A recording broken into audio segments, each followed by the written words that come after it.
رب اشرح لي صدري ويسر لي أمري واحلل عقدة من لساني يفقه قولي. رب زدني علما اللهم فقهنا في الدين. اللهم بارك لنا في أوقاتنا. اللهم أخلصنا لوجهك الكريم. يا رب لك الحمد كما ينبغي لجلال وجهك ولعظيم سلطانك. اللهم صل على محمد صلى الله عليه وسلم وعلى آل محمد صلى الله عليه وسلم۔ تمام قسم کی تعریفات اللہ سبحانہ و تعالی کی ذات کے لیے ہیں،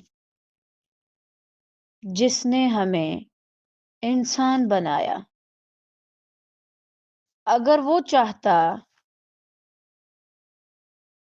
تو مجھے کوئی حشرات بنا دیتا، مجھے کوئی جانور بنا دیتا، اس کو کون پوچھنے والا ہے؟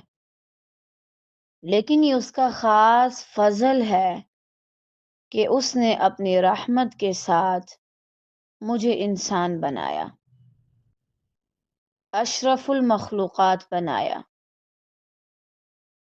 جیسے آپ جب اپنا گھر سیٹ کرتے ہیں تو آپ جو چیز چاہیں اس میں سے نکال دیں، جو چیز چاہیں لے آئیں، جس چیز کو چاہیں زیادہ چمکا لیں، جس چیز کو چاہیں کم چمکا لیں، کیونکہ آپ اس کے مالک ہیں۔ ایسے ہی اللہ بھی ہم سب کا مالک ہے۔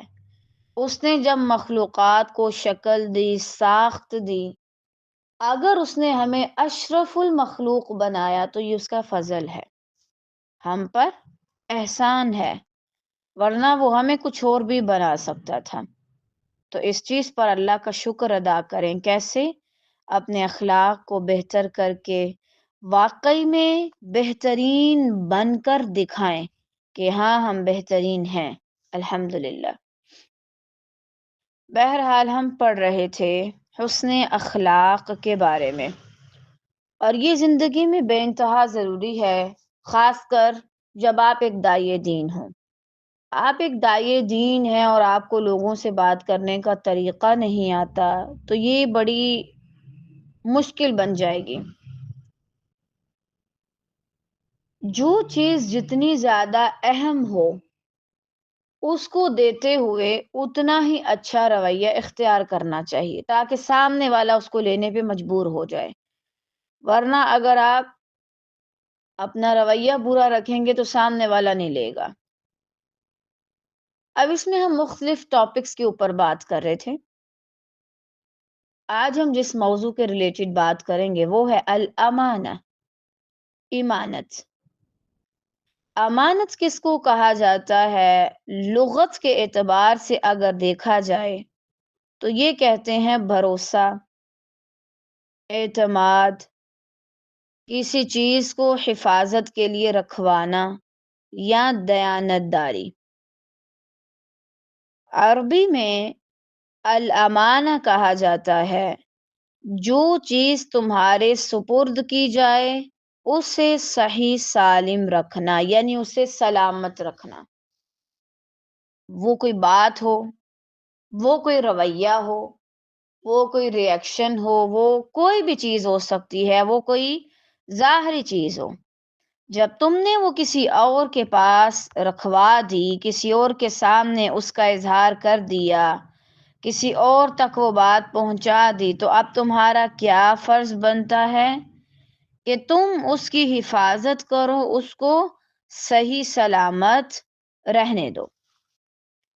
اصطلاح میں کیا کہتے ہیں کہ امانت سے کیا مراد ہے؟ شریعت کی اصطلاح میں یعنی ہمارے دین میں امانت ہر وہ حق ہے جو اللہ، اس کے رسول یا مخلوق کی طرف سے کسی کے سپرد ہو، جسے وہ صحیح طریقے سے ادا کرے اور اس میں خیانت نہ کرے۔ مثلا اگر دین آپ تک پہنچا ہے تو آپ یہ نہیں کریں کہ اس کو آدھا دوسروں تک پہنچائیں، یا صرف کام کا پہنچائیں، یا صرف وہ احکامات دوسروں تک پہنچائیں جس میں صرف امر بالمعروف ہو، اور آپ لوگوں کو برے کاموں سے روک ہی نہیں رہے، تو یہ درست نہیں ہے، یہ خیانت ہو جائے گی۔ مال کی حفاظت، کسی نے آپ کے پاس پیسے رکھوائے تو یہ نہیں کہ آپ بیچ میں سے کھا جائیں۔ راز کی حفاظت، کسی نے اگر آپ کو کوئی بات بتائی ہے تو بھی آپ اس کی حفاظت کریں۔ اس کے علاوہ وعدہ پورا کرنا، یہ بھی ایمانت میں ہی شامل ہے۔ دیانت داری، ذمہ داریوں کو صحیح طرح سے ادا کرنا۔ مجھے نہیں دیکھا جا رہا کہ میں ایز اے اسٹوڈنٹ اچھی اسٹوڈنٹ ہوں، یا میں ایز اے ٹیچر ایک اچھی ٹیچر کی طرح کام کر رہی ہوں، as a mother, as a father, کسی بھی رشتے کے طور پہ کیا میں بہترین کردار ادا کر رہی ہوں جو میرا حق بنتا ہے؟ اور اگر میں وہ نہیں ادا کر رہی تو پھر یہ آ جاتا ہے خیانت میں۔ اب ایک اور چیز کہ ایمانت داری ضروری کیوں ہے، کیوں ہونی چاہیے یہ؟ اصل میں سب سے مین وجہ یہ ایمان کا حصہ ہے۔ نبی کریم صلی اللہ علیہ وسلم نے فرمایا، جس میں ایمانت نہیں اس میں کوئی ایمان نہیں۔ اس کے علاوہ معاشرے میں اعتماد قائم رکھتی ہے، آپ ایک دوسرے پہ ٹرسٹ کر سکتے ہیں۔ اور آپ دیکھیں آج کل لوگوں کے اندر جو سب سے بڑا ایشو ہے نا، وہ کس چیز کا ہے؟ ٹرسٹ کا۔ ایک دوسرے پہ یقین نہیں کرتے، اور ہوتا بھی نہیں ہے، ظاہری بات ہے۔ لوگ اتنے اتنے سٹائل سے آپ کو دھوکے دیتے ہیں نا، لوگ اتنے اتنے سٹائل سے آپ کو دھوکے دیتے ہیں کہ آپ دنگ رہ جاتے ہیں۔ صحیح؟ تو بہرحال اگر ہم ایمانت داری کا خیال رکھیں تو معاشرے میں امن و امان ہوگا، کوئی بھی شخص اتنا زیادہ ہرٹ نہیں ہوگا یا اتنا زیادہ اس کو دھوکہ نہیں ملے گا کہ دوبارہ وہ کسی پر اعتبار کرنے سے ہی ڈرے۔ اور آج کل آپ دیکھیں بعض اوقات ایک دفعہ ہم کسی کے ساتھ اتنا برا سلوک کر لیتے ہیں، اتنا برا سلوک، پھر اس کے بعد کیا ہوتا ہے؟ وہ انسان باقیوں سے بھی ڈرتا ہے۔ تو یہ سارا کچھ کیوں ہے آج کل ہماری یوتھ کے اندر؟ کیونکہ ان کے اندر ایمانت داری نہیں ہے، ایمانتوں میں خیانت کرتے ہیں، اور پھر اس کو بہت بڑی چیز بھی سمجھتے ہیں کہ مثلا ہم تو بڑے کول ہیں اور ہم تو بڑے چلاک ہیں، ہوشیار ہیں کہ ہم نے کسی کو چونا لگا دیا اور اس کو پتہ بھی نہیں چلا۔ اس کے علاوہ رزق میں برکت اور عزت ملتی ہے۔ انسان کے رزق میں کیا ہوتا ہے؟ برکت پیدا ہوتی ہے اور اس کو عزت ملتی ہے۔ کس سے؟ ایمانت داری سے۔ اور آج آپ دیکھیں پاکستان کے اندر یا مسلمانوں کے اندر جس قدر اس چیز کی کمی ہے، کسی چیز کی کمی نہیں۔ ہر دوسرا بندہ آپ کو رزق کی وجہ سے روتا نظر آ رہا ہے، ہر دوسرا بندہ کہہ رہے ہماری عزت نہیں کی جاتی، ہمیں کوئی عزت نہیں دے رہا۔ کیوں؟ آپ لوگوں کے اندر جب ایمانت داری ختم ہو جائے گی تو آپ کو خاک عزت ملے گی۔ ایک بندے کو اگر تھوڑا سا بھی پتا چل جائے کہ میں نے اس کے ساتھ جھوٹ بولا ہے، سب سے پہلے جو چیز ختم ہوتی ہے وہ آپ کی عزت ہوتی ہے، اس انسان کی کوئی عزت نہیں رہتی۔ اس کے علاوہ ظلم، جھگڑے اور دھوکے ختم ہو جاتے ہیں۔ یہ ظلم ہے، کسی کا آپ حق مارتے ہیں، اس سے جھگڑے پیدا ہوتے ہیں اور اس سے آپ ایک دوسرے کو دھوکہ بھی دیتے ہیں۔ اللہ اور لوگوں کے حقوق ادا ہوتے ہیں، اس لیے ایمانت داری ضروری ہے۔ انسان عزت کی زندگی گزار سکے، ظلم، جھگڑے اور دھوکے سے بچ بھی سکے اور دوسروں کو بھی بچا سکے۔ اب ہم ایمانت کی نا کچھ اقسام کے بارے میں پڑھتے ہیں، آیا اس کی کون کون سی اقسام ہیں، قسمیں ہیں۔ اس سے کیا ہوگا کہ ہمیں اندازہ ہو جائے گا کہ یہ کون کون سی قسم ہے۔ سب سے پہلی ہے مالی ایمانت، کسی کا مال رکھوانا، قرض، ادھار، یہ تمام چیزیں اس میں آتی ہیں۔ حتیٰ کہ اگر میں آپ کے ساتھ کسی جگہ پر تھی، آفس میں، گھر میں، سفر میں، یونیورسٹی میں، کالج میں، اور میں نے کہا آپ میرے یہ پیسے پکڑ لیں، میں آپ سے بعد میں لے لوں گی۔ تو اب آپ کا کیا حق بنتا ہے کہ آپ ان پیسوں کا جو مرضی استعمال کریں؟ قطعاً نہیں۔ یا حتیٰ کہ اگر آپ کے پاس پیسے آئے ہیں چیریٹی کے کام کے لیے، آپ نے اکٹھے کیے، تو اس کا یہ مطلب نہیں ہے کہ آپ اسے کہیں بھی لگا لیں۔ مثلاً آپ ان پیسوں کے ساتھ اچھا خاصا کھانا کھا رہے ہیں، یا آپ ان پیسوں کے ذریعے کہیں گھومنے چلے گئے ہیں، قطعاً نہیں۔ اگر وہ کسی کی مدد کے لیے آئے ہیں تو وہ مدد میں ہی استعمال ہونے چاہیے۔ دوسرا ہے علمی امانت۔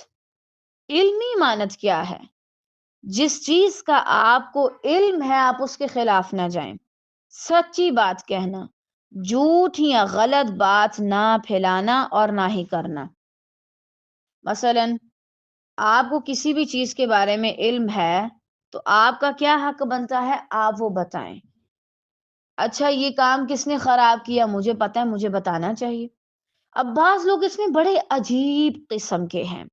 دیکھیں، جب آپ کسی کمیونٹی میں کام کر رہے ہوتے ہیں اور آپ کے علم میں ہو جائے کہ یہ بندہ غلط کام کر رہا ہے، آپ کو چاہیے کہ آپ آ کے علل اعلان بتائیں فلاں شخص غلط حرکت کر رہا ہے، فلاں شخص اچھے سے اپنی ڈیوٹی نہیں نبھا رہا۔ ہم نے جب بھی ساری ایمانتیں رکھنی ہوتی ہیں ہم ان لوگوں پہ رکھتے ہیں، ہم لوگوں کے جرائم کو چھپاتے ہیں۔ ایمانت ہے بھائی، ایمانت ہے کہ وہ کسی کے ساتھ غلط کام کر رہا ہے لیکن کرنے دو، میں تو ایمانت داری رکھوں گی۔ ایسی ایمانت داری کا کیا فائدہ؟ اس میں ایمانت داری یہ ہے کہ آپ آ کے بتائیں فلاں شخص یہ کام کر رہا ہے جو درست نہیں ہے۔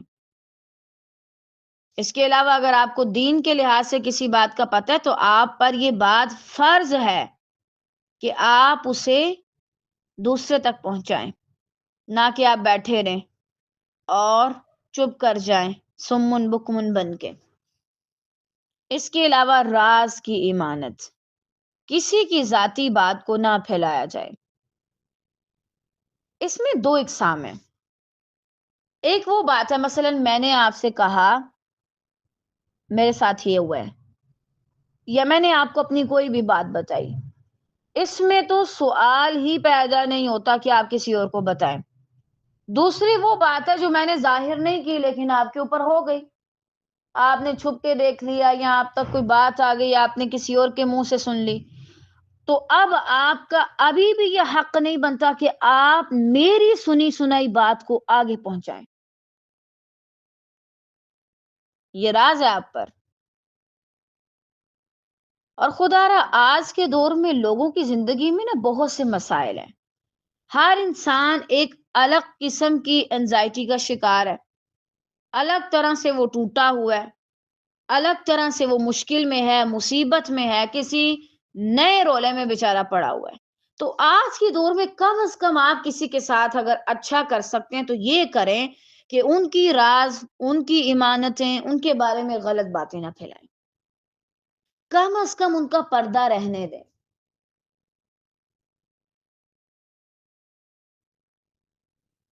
آپ کو نہیں پتا ایک انسان کس کس چیز سے گزر رہا ہے، آپ صرف اس کے ایک رویے کو دیکھتے ہیں کہ اس نے میرے ساتھ اچھا نہیں کیا تھا، آپ جا کے پوری کمیونٹی میں بات پھیلا دیں۔ تمہیں پتا ہے فلاں کا، فلاں بڑی اچھی بنتی پھرتی ہے، تمہیں پتا وہ میرے ساتھ کیا کر کے گئی ہے۔ کیوں بھائی؟ ہر انسان کی زندگی میں الگ طرح کی سچویشنز ہیں، ضروری نہیں اگر آپ ریلیکس ہیں تو دوسرے بھی ریلیکس ہیں۔ اب اس کے علاوہ ذمہ داری کی امانت، عہدہ ملا ہے، نوکری ہے، ذمہ داری کو درست طریقے سے انجام دینا۔ آپ کہیں پہ انچارج ہیں، آپ اس کی ذمہ داری اچھے سے نبھائیں، اور آپ اس چیز کے بارے میں سوال کیے جائیں گے، انسان سے بھی اور اللہ کے ہاں بھی، تم نے اپنی ذمہ داری اچھے سے نبھائی کہ نہیں نبھائی۔ اس کے علاوہ خاندانی امانت، گھر کے حقوق، بچوں کی تربیت، میاں بیوی کے راز، اس کو بھی امانت کے طور پہ رکھا جائے۔ اب بعض بیویوں کی بڑی کوئی عجیب عادت ہے، وہ کیا کرتی ہیں؟ شوہر کی کوئی نہ کوئی بات میکے والوں کو بتائیں گی، سسرال والوں کو بتائیں گے، اچھا آپ کا بیٹا تو ایسا ہے، آپ کے بیٹے کو تو صفائی کا ہی نہیں پتا، آپ کے بیٹے کے اندر تو عقل ہی نہیں ہے، یا اپنی والدہ کو بتانا مجھ پہ بڑا ہی ظلم ہو رہا ہے۔ جو بھی ہے اس کو بیٹھ کے ڈسکس کریں۔ باہر اگر آپ کا شوہر برا بھی ہے تو آپ باہر یہ دوائی نہ مچائیں کہ میرا شوہر تو ہے ہی بہت برا،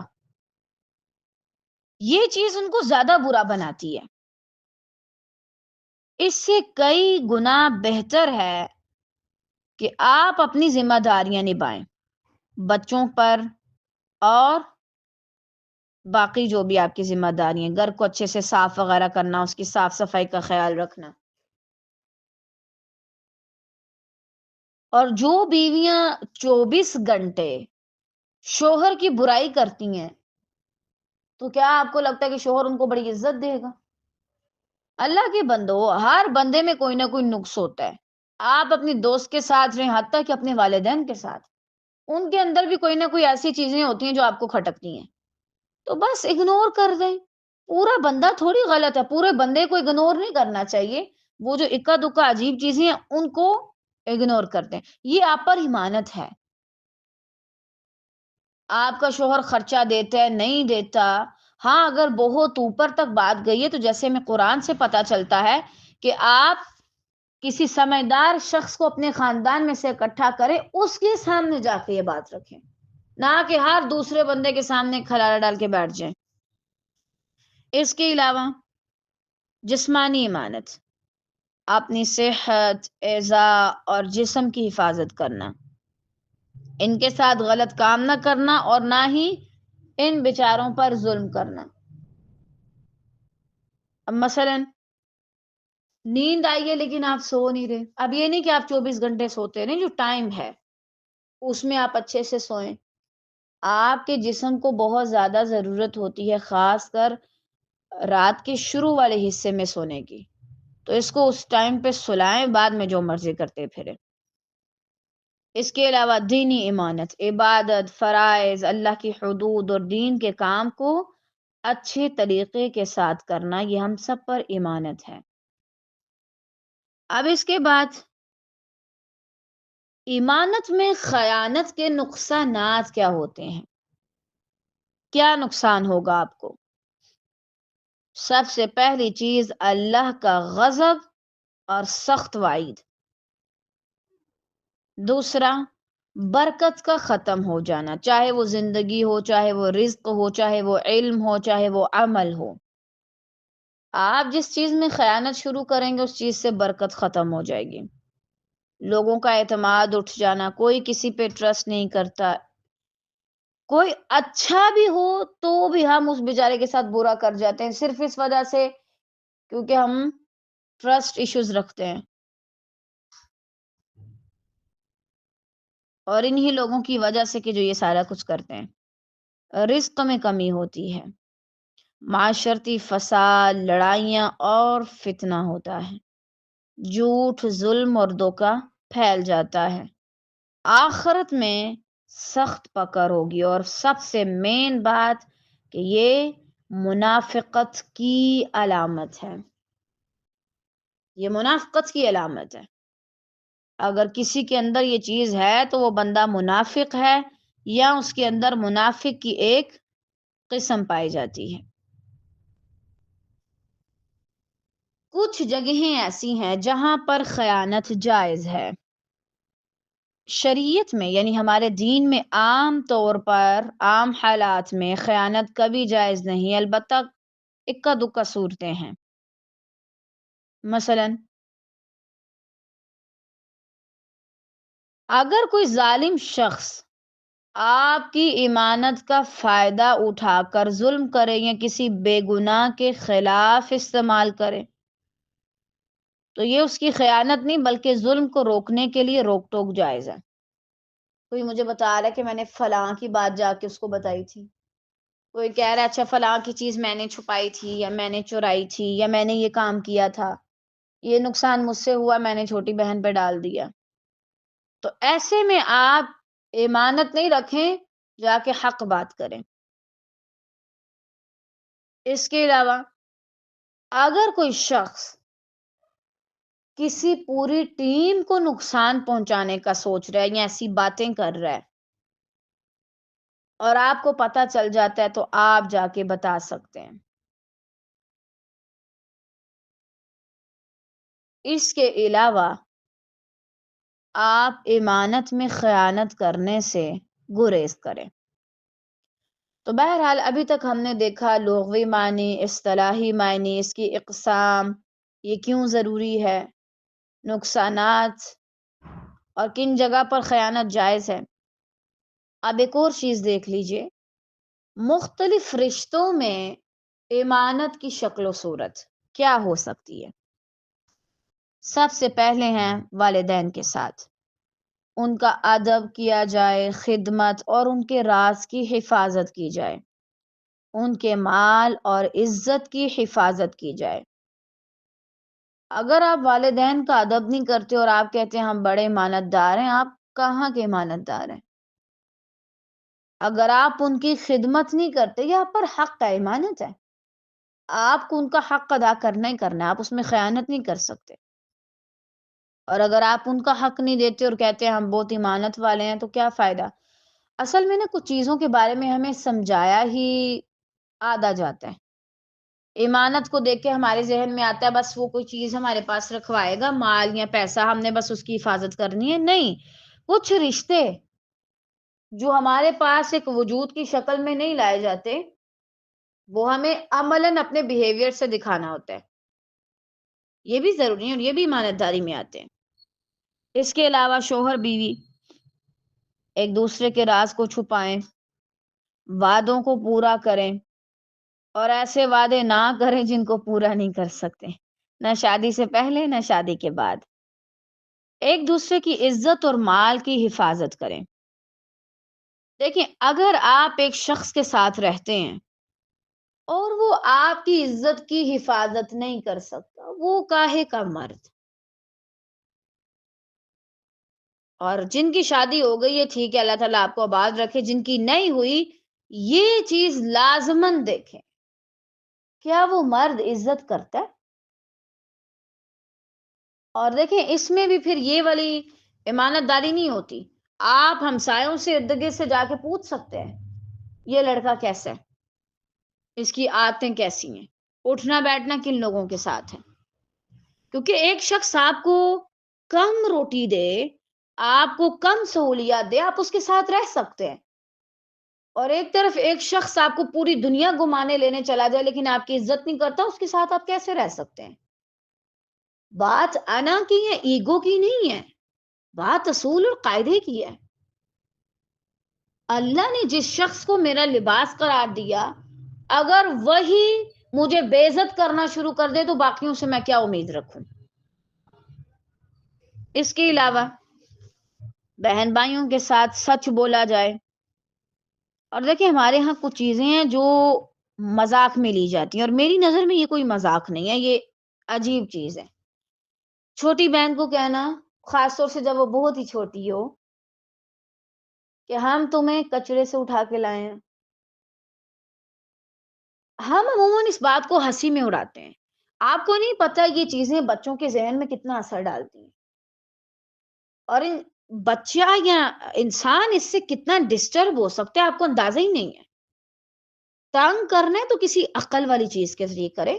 اگر آپ بے وقوف ہیں اور آپ کو نہیں سمجھ آتی کہ کس کے ساتھ کون سی بات کب کرنی ہے تو آپ چپ رہیں۔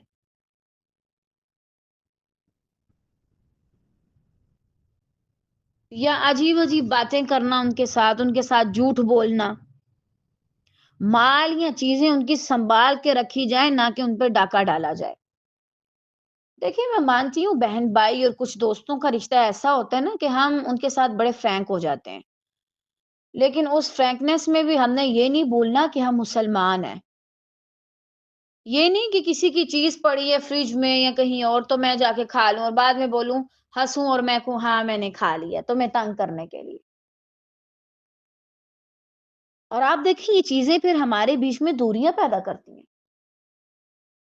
آپ کے بہن بھائی پھر آپ پہ ٹرسٹ نہیں کر سکتے، وہ آپ کو کچھ نہیں پکڑاتے، کہتے ہیں کھا جائے گا۔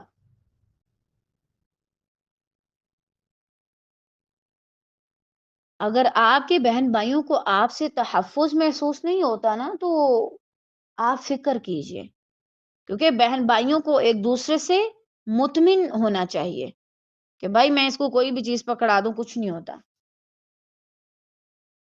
اس کے علاوہ ان کی غیر موجودگی میں ان کی عزت کی حفاظت کی جائے۔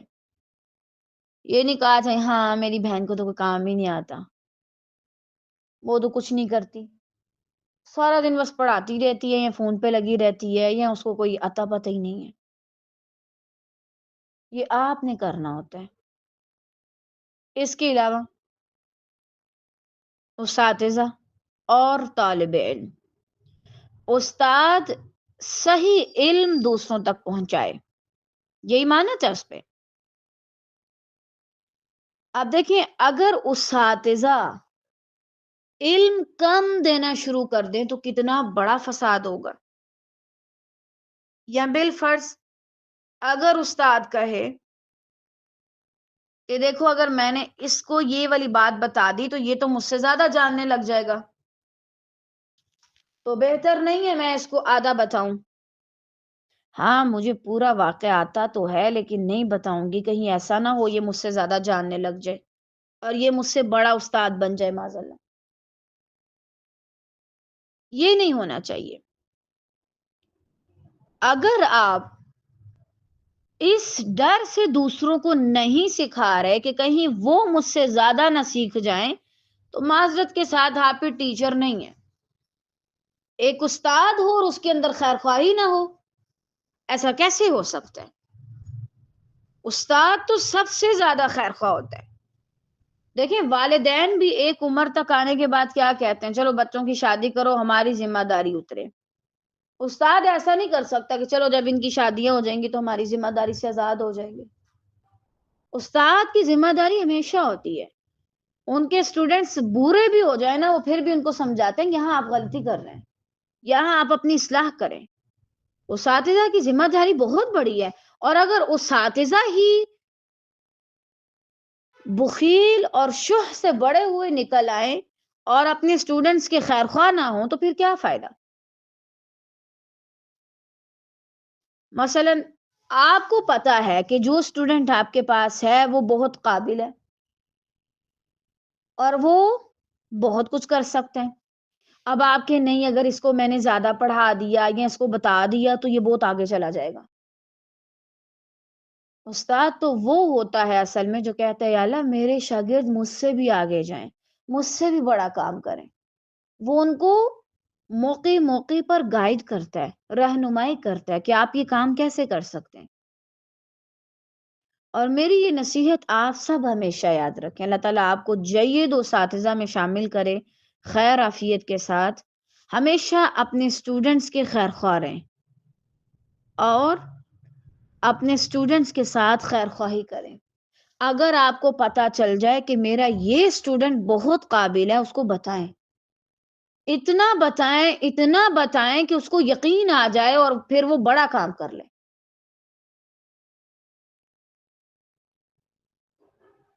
اور آپ دیکھیں خاص طور سے نا کچھ پاکستان میں ایون کے عجیب طرح کے لوگ ہیں، عجیب ان کی سوچیں ہیں۔ وہ لوگ کہتے ہیں کہ آپ کو اپنے استاد سے آگے نہیں جانا چاہیے، اگر آپ اپنے استاد سے آگے جاتے ہیں تو آپ غلطی کر رہے ہیں، آپ گناہ کر رہے ہیں۔ نہیں بھائی، آپ اپنے ہر استاد سے آگے جائیں اگر آپ جا سکتے ہیں تو اس میں استاد کو دھیان رکھنا چاہیے اور اسے خوش ہونا چاہیے۔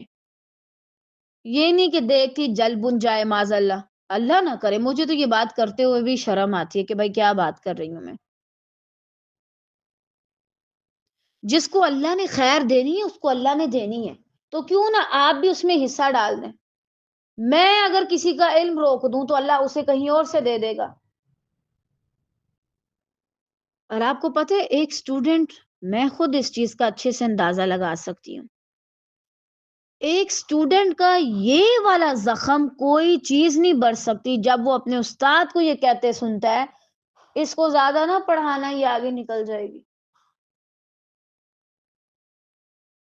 یہ زخم شاید کبھی نہیں بڑھ سکتا، شاید اسے ہر کوئی سمجھ بھی نہیں سکتا. یہ بہت بڑا زخم ہے کہ جن لوگوں پہ ہم نے اتنا یقین کیا کہ وہ ہمیں آگے لے کے جائیں گے،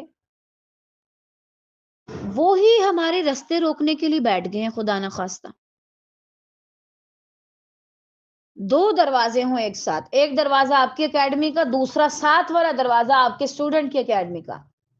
آپ کو چاہیے اگر آپ وہاں سے گزرتے ہیں آپ اس کو سلام کر کے دعائیں دے کے جائیں، نہ کہ آپ منہ چڑھائیں کہ میرا مقابلہ کرنے آگے. بھئی اللہ کا کام ہے، سب کو کرنے دو، آپ کو یہ انوکھے آگے ہیں. اس کے علاوہ طالب علم کا کیا حق بنتا ہے؟ غلط بات نہ کرے. اب یہ بھی نہیں آتا جاتا کچھ ہے نہیں، پڑھانے کے لیے بیٹھ گئے اور غلطیاں کر رہے ہیں. کیونکہ آپ نے صرف استاذہ نہیں بننا، آپ نے پراپر کام کرنا ہے. اور کام کرنے کے لیے آپ کو بہت زیادہ پڑھنا پڑے گا، سیکھنا پڑے گا، وقت لگانا پڑے گا. ایسا نہیں ہے کہ آپ کہیں بس ٹھیک ہے میں نے آدھی بات سنی اسی کو جا کے آگے پہنچا دوں. پوری بات سنیں، پوری بات کو سمجھیں، پورا علم حاصل کریں، پھر آگے جا کے دیں. یہ آدھے آدھے علموں والا کام نہ کریں. اس سے کیا ہوگا؟ نقصان ہوگا، آپ غلط بات پہنچائیں گے. دوستوں کے ساتھ کیا ہے؟ ان کے راز رکھنا. اگر آپ کے ہاں کام کرنے والے لوگ ہیں، ملازم وغیرہ، تو ان کے ساتھ اچھا سلوک کرنا، اور ان کو چاہیے کہ وہ اپنا کام صحیح طریقے سے ادا کریں. اور اگر کوئی حکمران ہے تو اس کا کام ہے کہ وہ انصاف کرے، ظلم کا خاتمہ کرے، اور اپنے عہدے کا غلط استعمال نہ کرے. اب یہ نہیں ہے کہ میں عہدے والا بن گیا ہوں تو بس جی اب مجھے کیا کرنا ہے، مجھے اب جا جا کے حق جتانے ہیں اور لوگوں کو بتانا ہے کہ بھائی میں ایک وزیر اعظم ہوں اور مجھے کیا کرنا ہے.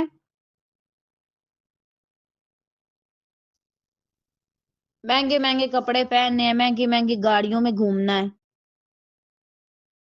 اگر آپ حکمران بنائے گئے تو آپ کا یہ مطلب نہیں کہ آپ ملک کے وسائل کے مالک بن گئے. مالک اللہ ہی ہے اور عوام اس کی مستحق ہے، اور آپ بھی عوام میں ہی آتے ہیں. اور اللہ معاف کرے، جتنا بڑا عہدہ ہوگا نا اللہ کے ہاں اتنا بڑا حساب کتاب ہوگا. اس لیے ذرا اچھی خاصی تیاری کر کے جائیں. بہرحال اب ہم قرآن مجید سے اور احادیث سے تھوڑا سا اس کو دیکھ لیتے ہیں.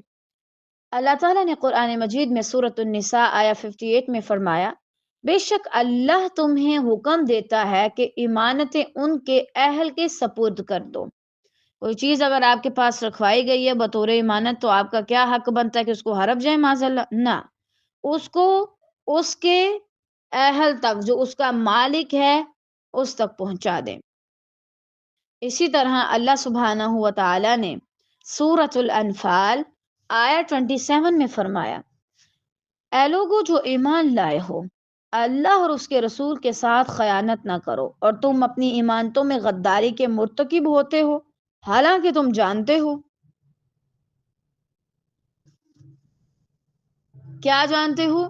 کہ یہ کتنا بڑا جرم ہے اور تم پھر بھی خیانت کر رہے ہو. اور سورۃ الانفال آیا 58 میں فرمایا، بے شک اللہ تعالیٰ خیانت کرنے والوں سے محبت نہیں کرتا. اور قرآن میں اس کے برعکس کیا آتا ہے؟ ان اللہ یحب المقسطین. اللہ تعالیٰ انصاف کرنے والوں سے، صحیح صحیح حق ادا کرنے والوں سے محبت کرتا ہے. الحمدللہ اس کے اوپر کہ اللہ تعالیٰ کن لوگوں سے محبت کرتے ہیں پوری ایک سیریز ہم نے کروائی تھی ربانی کے تھرو ہی، اور آپ کو یوٹیوب پر بھی اس کے لیکچر مل جائیں گے الگ سے پلے لسٹ میں انشاءاللہ. اگر کوئی سننا چاہے تو وہاں سے سن سکتا ہے، بہت زیادہ مفید ہے.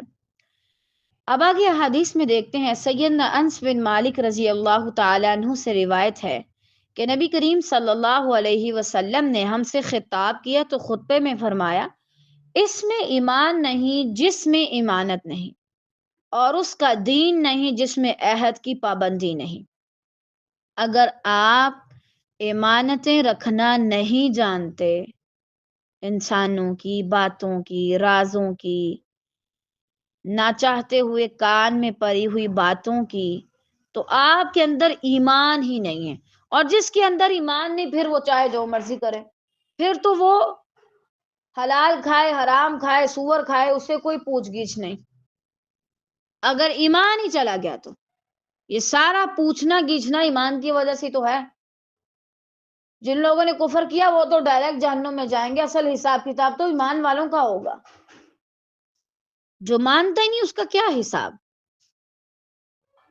سیدنا ابو ہریرہ رضی اللہ تعالیٰ عنہ سے ہی روایت ہے کہ نبی کریم صلی اللہ علیہ وسلم نے فرمایا، جس نے تمہارے پاس امانت رکھی ہے اس کی امانت ادا کرو، اور جس نے تم سے خیانت کی ہے اس سے خیانت نہ کرو۔ ہمارا دین ہمیں یہ سکھاتا ہے۔ اب ہمارا دین ہمیں یہ کیوں کہہ رہا ہے، نبی صلی اللہ علیہ وسلم نے یہ کیوں کہا کہ جب کوئی تمہارے پاس امانت رکھوائے تم اچھے سے حق ادا کرو، اس کو واپس کرو، اور اگر کسی اور نے تم سے خیانت کی ہے تو تم نہ کرو۔ کیوں؟ دیکھیں، اگر آپ کسی کی امانت اچھے سے لوٹا دیں گے تو پھر کیا ہوگا؟ آپ کے پاس سکون ہوگا۔ اگر آپ نہیں دیں گے تو آپ خود ہی بے چین ہوں گے۔ بالکل اسی طرح اگر کسی نے آپ کے ساتھ خیانت کی اور آپ نے اسے معاف کر دیا، اگنور کر دیا، تو آپ مطمئن رہیں گے۔ لیکن اگر آپ بدلہ لیں گے تو بدلے کی آگ میں آپ خود بھی جلیں گے۔ اسی لیے پھر آپ بے چینی کا شکار ہوں گے، اندر ہی اندر آپ کو بے چینی کھانے والی اٹھے گی، پھر آپ مشکل میں پڑیں گے۔ تو بہتر نہیں ہے کہ آپ جس نے آپ کے ساتھ برا کیا آپ اس کے ساتھ برا نہ کریں۔ ہم کیا کہتے ہیں؟ کبھی موقع آیا نا تو پھر اس کو پکڑوں گی، میرے پاس بھی موقع ہے، میرے منہ پہ ہاتھ ہے، تمہارے ساتھ بھی یہی کروں گی۔ کیوں بھائی؟ کسی نے آپ کے ساتھ بہت برا کیا، بہت برا کیا، اور آپ نے اس کے ساتھ کوئی برا نہیں کیا تھا۔ پھر اگر کل کو وہ اس حال میں آپ کے پاس آئے کہ آپ بدلہ لینے پہ قادر ہوں تو آپ کیا کہیں؟ لا تثریب علیکم، لا بس، کوئی مسئلہ نہیں، ہم نے آپ کو اللہ کے لیے معاف کیا، بجائے اس کی ہم کہہ دیں تمہیں یاد ہے تم نے میرے ساتھ کیا کیا تھا۔ بامقصد شخص ایسا نہیں ہو سکتا۔ اور الحمدللہ جب آپ کسی کو معاف کر دیتے ہیں تو آپ بھول بھی جاتے ہیں، آپ بھول جاتے ہیں اچھا کسی نے ہمارے ساتھ کچھ کیا بھی تھا، وہ کبھی جب پھر آ کے یاد کرواتے ہیں پھر آپ کو یاد آتا ہے اچھا اچھا یہ بھی ہوا تھا، اچھا یہ بھی ہوا تھا۔ لیکن جو لوگ بیٹھے رہتے ہیں نا لے کے ساس بہو نند آپس کی باتوں کو، پھر وہ بیٹھے ہی رہتے ہیں 24 گھنٹے، ان کا یہی کام ہے، ویلے وقت میں انہوں نے سوچنے ہی سوچنے۔ اگر نہیں ٹائم ملتا تو انہوں نے ویلا وقت نکالنا ہے تاکہ بیٹھ کے سوچیں کس کس نے ہمارے ساتھ کون کون سے خیانتیں کی ہیں۔ خلاص بھائی معاف کرو اور جانے دو، یہ تو لوگ ہیں، یہ کیا ہی کریں گے تمہارے ساتھ۔ دیکھو، جو بندہ، جو انسان اپنے رب کے حکم میں کمی کرتے ہیں، تم کیا سمجھتے ہو وہ تمہیں کیا دیں گے؟ کیا کر سکتے ہیں تمہارے لیے؟ کیا وہ تمہارا حق پورا دیں گے جو اللہ کا حق نہیں دیتے؟ اور ویسے بھی جو لوگ جن کے پاس مقصد نہیں ہوتا اور جو کمزور ہوتے ہیں، بدلہ لینا ان کی نشانی ہے۔ جو مضبوط اور بامقصد لوگ ہوتے ہیں وہ بدلہ نہیں لیتے، وہ معاف کرتے ہیں اور آگے بڑھتے ہیں کہ ٹھیک ہے میں نے معاف کیا، میرے پاس اتنا ٹائم نہیں کہ میں یہاں کھڑے ہو کے گلے شکوے کروں، مجھے آگے جانا ہے۔ اور آپ دیکھیں اس کا کیا مطلب ہے، مثلا آپ جا رہے تھے، اللہ نہ کرے کسی کتے نے آپ کو کاٹا، اور آپ بجائے اس کے جائیں جا کے اپنا علاج کروائیں، آپ اس کے پاس بیٹھے ہیں اور اس کو پیار پیار سے کہہ رہے تم نے مجھے کتنی زور کا کاٹا ہے، تمہیں مجھے نہیں کاٹنا چاہیے تھا۔ اب آپ دیکھیں مثال تھوڑی عجیب ہے لیکن آپ اس کو سمجھیں، اگر کسی کے اندر سمجھ ہو تو وہ آپ کو کاٹے گا کیوں؟ کسی سانپ نے خدا نہ خواستہ آپ کو ڈسا اور آپ کے دیکھو دیکھو تم نے مجھے کتنا برا ڈسا، دیکھو تمہاری وجہ سے میں کس حال میں ہوں، اللہ کے بندے اس کو دفع کرو اور جاؤ جا کے اپنا علاج کرو، آگے بڑھو۔ کچھ لوگ ایسے ہی ہوتے ہیں، کاٹنے والے ڈسنے والے، ان کے پاس بیٹھ کے اپنا وقت ضائع نہ کریں، نہ ہی انہیں سمجھائیں، وہ اتنے سمجھدار ہوتے ہیں، وہ ڈستے کیوں، وہ کاٹتے کیوں؟ وہاں سے بھاگنا شروع ہو جاؤ، بس نکل جاؤ اور آگے بڑھو اپنے مقصد میں۔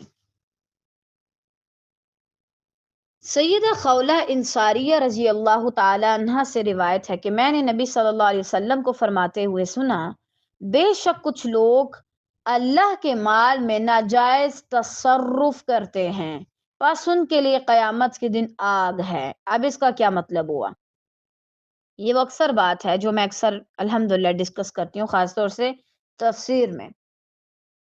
ہمارے ہاں مالدار یہ سمجھتے ہیں کہ جو ان کو ملا وہ ان کا ہے۔ آپ وہ کیا کرتے ہیں، کسی امیر کے پاس گئے تو مہنگے سے مہنگا گفٹ لے کے گئے، اور کسی غریب کے پاس گئے تو بولا اچھا 10 روپے ٹوٹے ہیں، 50 روپے ہیں، ان کے لیے ہم نے عموماً چینج رکھا ہوتا ہے، چھوٹے موٹے پیسے۔ اور ابھی تو شکر ہے سکوں کا اتنا رواج نہیں، ورنہ سکے دیا کرتے تھے۔ لیکن جب کسی امیر کے پاس جانا ہے تو اس کو بڑا مال دینا، یعنی وہ جن کے پیٹ بڑے ہوئے ہیں انہی میں جا کے ڈالتے رہنا، انہی کے پیٹ مزید بھرنا، یہ مناسب رویہ نہیں۔ اگر اللہ نے آپ کو مال دیا ہے، آپ دیکھیں جن کے پاس مال نہیں ان کو دیں، ناجائز اس میں تصرف نہیں کریں، اپنی من مرضی جگہ پہ خرچ کرنا، جب دل ہوا تب خرچ کرنا، کسی جگہ پہ لاکھوں اڑا دینا، جہاں دینا چاہیے وہاں دینا ہی نہ۔ اب اگر آپ دیکھیں ہمارے ہاں یہ جو ٹک ٹاکرز ہیں، ان کی عقلیں ماری گئی ہیں، صحیح بات ہے۔ جتنے میں ان کا ایک بندہ شادی کرتا ہے نا، آرام سے پورا گاؤں شادی کر سکتے ہیں۔ آپ ایک گاؤں میں رہنے والے جو غیر شادی شدہ افراد ہیں، کوارے، آپ ان کی شادیاں کرا سکتے ہیں اور مارا موٹا جہیز بھی دے سکتے ہیں۔ کیا فائدہ اپنی شادیوں پہ اتنے ایونٹس رکھوانے کا، اتنے فضول خرچے کروانے کا؟ یہ پیسہ آپ کے پاس امانت ہے، یہ آپ کا اپنا نہیں ہے کہ آپ اس میں جو مرضی کرتے پھریں۔ آپ کو اس کا پراپر حساب دینا ہے، اور اس سے پہلے پھر آپ کو اس کو اچھی جگہوں پر خرچ کرنا بھی ہوگا۔ تو آپ دیکھیں ذرا آپ پیسہ کہاں پہ لگا رہے ہیں، فضول کاموں میں یا صحیح کاموں میں؟ کیا آپ یہ تو نہیں سمجھتے کہ یہ سارا کچھ میرا ہی ہے، میں جو مرضی اس میں کرتی پھروں؟ بہرحال اگر کوئی شخص ایسا کرے گا تو اس کے لیے کیا ہے، آگ ہے، فَلَهُمُ النَّارُ یوم القیامہ۔ سیدنا جابر بن عبداللہ رضی اللہ تعالی عنہ نبی کریم صلی اللہ علیہ وسلم سے روایت کرتے ہیں کہ جب کوئی شخص تم سے کوئی بات کہے اور پھر وہ ادھر ادھر دیکھے تو وہ بات تمہارے پاس امانت ہے۔ یعنی ایسا نہیں ہے کہ کوئی شخص کہے یہ امانت ہے، بعض چیزیں آپ انسانوں کے رویے سے، ان کی فطرت سے اچھے سے سمجھ سکتے ہیں۔ مثلا کسی شخص نے آپ کو کوئی بات بتائی اور پھر اس نے ادھر ادھر دیکھا، تو جب وہ ادھر ادھر دیکھے تو پھر تمہیں یہ بات سمجھ میں آنی چاہیے کہ یہ بات مجھ پر امانت ہے۔ یا تمہارے پاس اس نے پہلے دائیں دیکھا پھر بائیں دیکھا اور پھر تمہیں ایک بات بتائی، تو یہ کامن سینس والی بات ہے، سمجھ میں آنے والی بات ہے کہ بھائی وہ چاہتا ہے تم یہ بات کسی اور کو نہ بتاؤ، یا تمہارے علاوہ یہ بات کسی اور کو نہ پتا چلے۔ تو لوگوں کے راز رکھنا سیکھیں۔ اتنی بڑی دنیا میں اور اتنی خود غرض دنیا میں، مشکلات سے بڑی ہوئی دنیا میں، اگر کوئی آتا ہے اور آپ سے اپنے دل کی بات کر کے اپنے دل کا بوجھ ہلکا کرنا چاہتا ہے، تو خدا را مزید اس پہ بوجھ نہ ڈالیں، راز رکھ لیں، کچھ باتیں ہضم کرنا سیکھیں۔ اور آپ دیکھیں ہمیں اللہ کی ضرورت ہے، بالکل ہے، اللہ سب کے لیے کافی ہے، لیکن دنیا داری بھی اللہ نے بنائی ہے۔ بعض اوقات آپ کو کسی سے مشورے کی ضرورت ہوتی ہے، بعض اوقات آپ کو کسی سے بات کرنی ہوتی ہے، تو یہ نہیں ہے اس کا مطلب کہ آپ کہیں بس ٹھیک ہے، نہیں بھائی دوسروں تک پہنچانا شروع کر دو۔ راز رکھیں۔ اس کے علاوہ سیدنا عبداللہ بن جعفر رضی اللہ تعالیٰ عنہ کہتے ہیں کہ نبی کریم صلی اللہ علیہ وسلم نے ایک دن مجھے اپنے پیچھے بٹھایا اور آہستہ سے ایک بات فرمائی جس کو میں کسی سے بیان نہیں کروں گا۔ کیوں؟ انہوں نے آہستہ سے کہا تھا۔ اگر باقیوں کو بتانی ہوتی تو ظاہری بات ہے نبی صلی اللہ علیہ وسلم اور اونچی آواز میں کہہ دیتے، لیکن چونکہ وہ صرف کسی ایک کو بتانی تھی تو نبی صلی اللہ علیہ وسلم نے ان کو بتائی۔ تو اب ہمیں بھی کیا کرنا چاہیے؟ ایک دوسرے کے راز رکھیں، ایک دوسرے کی باتیں بنا اجازت کے بلا ضرورت ایک دوسرے تک نہ پہنچائیں، اور جہاں پر آپ کو لگے اگر یہ بات آگے نہ بتائی تو کسی اور بندے کا نقصان ہوگا تو وہاں پہ آپ وہ بات سر عام کہہ سکتے ہیں۔ اور آپ دیکھیں جب آپ لوگوں کے ساتھ معاملہ کرتے ہیں تو ہمیں ضرورت ہوتی ہے کوئی ہمارے ساتھ بھی امانت دار رہے اور ہم بھی کسی کے ساتھ امانت دار رہیں، تو ایک دوسرے کے ساتھ خیر خواہی کریں اور امانت دار رہیں تاکہ ہم سب کی زندگی خوبصورت بھی ہو اور آسان بھی ہو۔ آپ سب اپنا اپنا محاسبہ کریں، آج تک کون کون سی ایسی بات ہے جو کسی نے مجھے بتائی اور میں نے آگے اس کا راز فاش کر دیا؟ بتائیں نہ کسی کو، اور اگر ایسا کیا تو پھر اب اس کے کفارے کے طور پہ اللہ تعالیٰ سے اس کے لیے بھی استغفار کریں اور اپنے لیے بھی استغفار کریں۔ بارک اللہ فیک۔ آج کے لیے اتنے ہی کافی ہے، باقی انشاءاللہ خیر سے ہم نیکسٹ موضوع اگلی کلاس میں ڈسکس کریں گے۔ بارک اللہ فیک۔ قد كفاني علم ربي من سؤالي واختياري